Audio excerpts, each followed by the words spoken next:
because ain't no way in hell I'm about to pay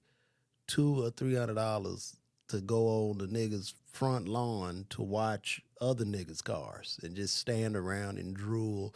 And then I guess if it's women, man, she fine as hell, and you in front of this man's mansion as you're poor, and he sits in the mansion from his bedroom window with a balcony